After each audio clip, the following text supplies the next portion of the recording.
Brazil के Amazon जंगल में कुछ वैज्ञानिक रिसर्च करने के लिए गए।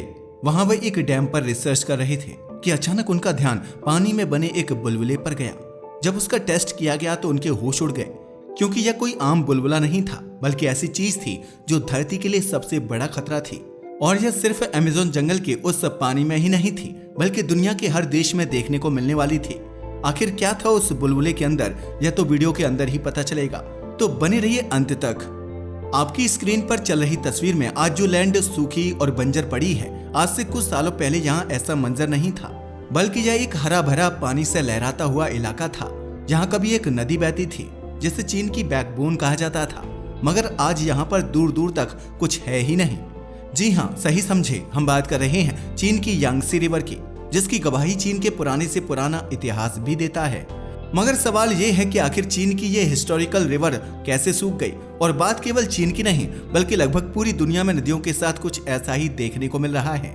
यही नहीं, इनफैक्ट यह सिचुएशन इंडिया में भी देखने को मिली है। हजारों सालों से बहती चली आ रही गंगा नदी आज कई जगहों से सूख गई है। इसका वाटर फ्लो भी बहुत कम हो गया है। न केवल गंगा, बल्कि बड़ी बड़ी रिवर्स में पानी का फ्लो पहले के मुकाबले बहुत कम हो गया है। ये कहना गलत नहीं होगा कि भारत और चीन नहीं, बल्कि दुनिया भर की सभी रिवर सिस्टम के साथ बड़ी ही अजीबोगरीब घटना हो रही है। सभी नदियों का पानी कम हो रहा है, कभी ना सूखने वाली नदियां सूख रही हैं। और अगर यही हाल रहा तो वह दिन दूर नहीं जब ये बड़ी और पवित्र नदियां सूख जाएंगी। मगर ऐसा क्यों हो रहा है, आप जानकर हैरान रह जाएंगे। इसके पीछे भारत के मंदिर कही जाने वाली डैम का नाम जुड़ा है। जी हाँ, एक टाइम था जब जवाहरलाल नेहरू ने डैम्स को टेम्पल कहा था, मगर आज यही डैम्स हमारी नदियों के लिए सबसे बड़ा खतरा बन गए हैं। डैम सिस्टम की वजह से ही आज ये बात कही जा रही है कि दुनिया का रिवर सिस्टम एक्सटिंक्ट होता दिखाई दे रहा है। मगर कैसे? डैम्स तो हमें बहुत सारे बेनिफिट्स देते हैं। इनकी वजह से बिजली बनती है और पानी उन इलाकों में भी पहुंचाया जाता है जहां सूखा पड़ा रहता है। इनकी वजह से ही बहुत ड्राई एरिया में भी एग्रीकल्चर पॉसिबल हो पाया है। मगर वो कहते हैं ना कि हर चीज के दो पहलू होते हैं। डैम्स के भी फायदे और नुकसान दोनों हैं, मगर इसके नुकसान वाली साइड को हाल ही में जो हाईलाइट किया गया है, उसे देखकर इसके फायदे ना के बराबर नजर आ रहे हैं। बल्कि इन बेनिफिट्स को तो दूसरे सिस्टम्स के जरिए रिप्लेस भी किया जा सकता है। आप सोच रहे होंगे कि डैम्स के बारे में मैं ऐसा क्यों बोल रहा हूँ। वीडियो को एंड तक देखना, आपको खुद समझ आ जाएगा कि आखिरकार ये डैम्स आज हमारी रिवर्स के लिए डेंजर क्यों क्रिएट कर रहे हैं। पानी, जिसे अर्थ पर रहने वाले हर लिविंग ऑर्गेनिजम्स की एसेंशियल नीड माना जाता है, ये हमारे लिए बिल्कुल वैसा ही है जैसा नसों में दौड़ता खून। अब जरा सोचिए, अगर नस काट दी जाएगी तो खून का फ्लो आगे कैसे बढ़ेगा। कुछ ऐसा ही हमारी रिवर सिस्टम के साथ भी हो रहा है। सूखे इलाकों तक पानी पहुंचाने के लिए बढ़ती ह्यूमन सिविलाइजेशन की एनर्जी नीड को पूरा करने के लिए रिवर्स पर बड़े बड़े मैसिव स्ट्रक्चर्स बनाए जा रहे हैं। और ये मैसिव स्ट्रक्चर्स हैं डैम्स। आज की मॉडर्न एज में पूरी दुनिया में डैम बनाने की एक अलग ही रेस लगी हुई है। हर कंट्री एक से बढ़कर एक डैम बनाना चाहती है। जैसे कि हाल ही में चीन ने दुनिया का सबसे बड़ा 3 गॉर्जेस डैम बनाया है। मगर ये डैम्स हम ह्यूमंस द्वारा कैलकुलेट किए गए बेनिफिट्स से ज्यादा हमें नुकसान पहुंचा रहे हैं। यकीन नहीं आता तो आप चीन में मौजूद यांगसी रिवर की तस्वीर देख सकते हैं। हजारों सालों से चीन की बैकबोन रही यह रिवर आज सूखने लगी है, जबकि इतिहास में ऐसा कभी नहीं हुआ कि इस नदी का वाटर फ्लो कम हुआ हो या फिर यह सूखने लगी हो। और यही चीज भारत में भी गंगा या फिर अन्य मेजर रिवर्स के साथ हो रही है। चीन की यह रिवर 6300 किलोमीटर लंबी है और अपने रास्ते में आने वाले लाखों लोगों को जीवन देती थी। लोग इसके किनारे खेती करते थे, मछलियां पकड़ते थे। चीन की इकोनॉमी और एग्रीकल्चर के लिए यह रिवर एक ब्लेसिंग थी। बिल्कुल ऐसे ही 2500 किलोमीटर की लंबाई के साथ बहती हुई गंगा रिवर इंडिया के लिए न केवल रिलीजियस फॉर्म से, बल्कि इकोनॉमिक और बेसिक नीड के लिए भी बहुत इंपॉर्टेंट है। क्योंकि गंगा नदी के किनारे बहुत से लोग रहते हैं, जहां से वे मछली पकड़कर अपना पेट भरते हैं और इसके पानी से खेती भी करते हैं। केवल इतना ही नहीं, गंगा नदी का पानी पूरी तरह से हेल्दी और पवित्र है। और ऐसा हम एक सनातनी होने के नाते नहीं कह रहे, बल्कि इसका जीता जागता एग्जाम्पल है इसमें पाई जाने वाली डॉल्फिन, जो इस बात का सबूत देती थी।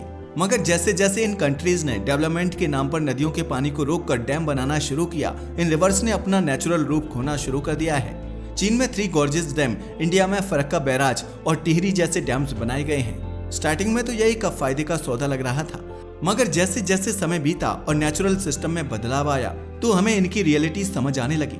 इन नदियों के किनारे बसी ये सिविलाइजेशंस जैसे कहीं खोसी गईं। डैम्स ने एनर्जी के फील्ड में इनोवेशन तो ला दिया और सूखे इलाकों में पानी पहुंचाने में भी कामयाब रहे, मगर इससे नदी का बहाव कम हो गया। हजारों सालों से लगातार बहती आ रही ये नदियां अब पीछे ही कहीं गुम हो गई हैं। उनके किनारे अब लोग भी नहीं रहते और मछुआरे भी यहाँ से मछलियां नहीं पकड़ते, क्योंकि मछली पकड़ने के लिए मछली होनी भी तो चाहिए ना। यही नहीं, इनफैक्ट इनकी ताजगी का सबूत देने वाली डॉल्फिन भी धीरे धीरे खत्म होती जा रही है। मगर डैम्स की वजह से आखिरकार नदियां कैसे सूख गईं? कैसे नदियों के किनारे की यह उपजाऊ जमीन आज डेजर्ट बनती जा रही है? आखिर इसके बारे में साइंस का क्या कहना है? इन डैम्स के बनने की वजह से रिवर वाटर फ्लो बहुत कम हो गया है, नीचे की जमीन बंजर हो गई है और पीछे से नदियां सूखने लगी हैं, जिसकी वजह से उनके किनारे बसे लाखों लोग अपना घर छोड़ने पर मजबूर हैं, क्योंकि अब इन रिवर्स में ना तो ज्यादा सेडिमेंट्स आता है जिसकी वजह से एग्रीकल्चर अच्छे से हो पाए, और ना ही इनमें उतनी मछलियां होती हैं जिन्हें पकड़कर लोग अपना गुजारा कर सके। चीन की यांगसी रिवर में डॉल्फिन पूरी तरह से विलुप्त हो चुकी है। गंगा की भी सेम कंडीशन है। कई इलाकों में तो पानी की सीरियस प्रॉब्लम हो गई है, जिसकी वजह से किसान अपने खेतों में केमिकल डालने पर मजबूर हो गए हैं, और ये केमिकल फसलों के जरिए आज हमारे खाने में भी शामिल हो रहे हैं। अगर आप इसे देखकर ही हैरान हैं तो जरा रुकिए, क्योंकि यह तो शुरुआत है। इन डैम की वजह से आगे जो हो सकता है इसका अंदाजा तो हम में से कोई भी नहीं लगा सकता, क्योंकि यह डैम हमारे नेचुरल रिवर सिस्टम को तबाह करके इकोसिस्टम को भी बर्बाद कर देंगे। हमें पता है आपके जहन में भी यही सवाल घूम रहा होगा कि डैम आखिर इकोसिस्टम को डिस्ट्रॉय कैसे कर सकते हैं। तो बता दें कि किसी मेजर रिवर पर डैम बनाने के लिए उसकी नेचुरल फ्लो को पूरी तरह से रोक दिया जाता है। अब अगर किसी नदी के फ्लो को रोका जाता है तो उसके साथ पीछे से जो न्यूट्रिएंट्स और सेडिमेंट्स आते हैं वो भी डैम के पीछे ही जमा होने लगते हैं, यानी कि ये न्यूट्रिएंट्स नदी के अगले हिस्से में नहीं पहुंच पाते। और आपको तो पता ही होगा कि ये सेडिमेंट्स नेचुरली बहुत फर्टाइल होते हैं। जैसे जैसे नदी का पानी बहता है उसके साथ ही ये सेडिमेंट्स भी बहते रहते हैं। अब अगर सेडिमेंट्स आगे नहीं जाएंगे तो जाहिर सी बात है कि आगे की जमीन बंजर हो जाएगी और वहां पर होने वाला एग्रीकल्चर पूरी तरह से तहस नहस हो जाएगा। साथ ही इन बड़ी बड़ी कंक्रीट स्ट्रक्चर्स की वजह से न्यूट्रिएंट्स और सेडिमेंट्स नीचे की सॉइल तक नहीं पहुंच पाते या डैम के एक तरफ इकट्ठा हो जाते हैं। जरूरत से ज्यादा सेडिमेंट्स का एक जगह इकट्ठा हो जाने की वजह से टॉक्सिन्स बनने लगते हैं, और दूसरी तरफ सेडिमेंट्स फ्री पानी में मिनरल्स और पीएच लेवल कम हो जाता है। फॉर एग्जाम्पल, चीन के 3 गॉर्ज डैम ने यांगसी रिवर के पूरे सेडिमेंट्स को रोक लिया, जिसकी वजह से नीचे के खेत इनफर्टाइल हो गए हैं और डेजर्ट का रूप लेते जा रहे हैं। और यह सिचुएशन केवल चीन की नहीं बल्कि वर्ल्ड की हर उस कंट्री की है जहां पर बड़े बड़े डैम्स मौजूद हैं। अब वाटर फ्लो का कम होना, नदी का सूखना और सेडिमेंट्स का आगे ना पहुंच पाना, ये सारी चीजें डैम्स की वजह से कैसे होती हैं, ये तो समझ आ रहा है। मगर इन नदियों के पानी से आखिरकार एक्वेटिक लाइफ यानी जली जीवन कहां चला गया? क्या इसके पीछे भी ये कंक्रीट स्ट्रक्चर्स रिस्पॉन्सिबल हैं? जी हाँ, बिल्कुल सही। आपने रिसेंटली यमुना रिवर की न्यूज के बारे में सुना होगा, जिसमें जरूरत से ज्यादा पॉल्यूशन बढ़ गया है और यहाँ पर रहने वाली मछलियां आए दिन लार्ज नंबर्स में मर रही हैं और किनारों पर आ रही हैं। नदियों में बढ़ते पॉल्यूशन से साफ जाहिर होता है कि यह नदियां अब जिंदा नहीं है, और यह सिचुएशन यमुना की नहीं बल्कि वर्ल्ड की सभी मेजर रिवर्स की है। अब इसकी वजह से एक्वेटिक लाइफ भी इफेक्ट हुई है, क्योंकि जब नदी में नेचुरली पानी बहता रहता है तो उसका इकोलॉजिकल सिस्टम बैलेंस रहता है। नदी के पानी में छोटी बड़ी मछलियां, ग्रीन प्लांट्स और माइक्रोब्स होते हैं। ये एक हेल्दी इकोसिस्टम क्रिएट करते हैं। हजारों सालों से ऐसा ही चला आ रहा है।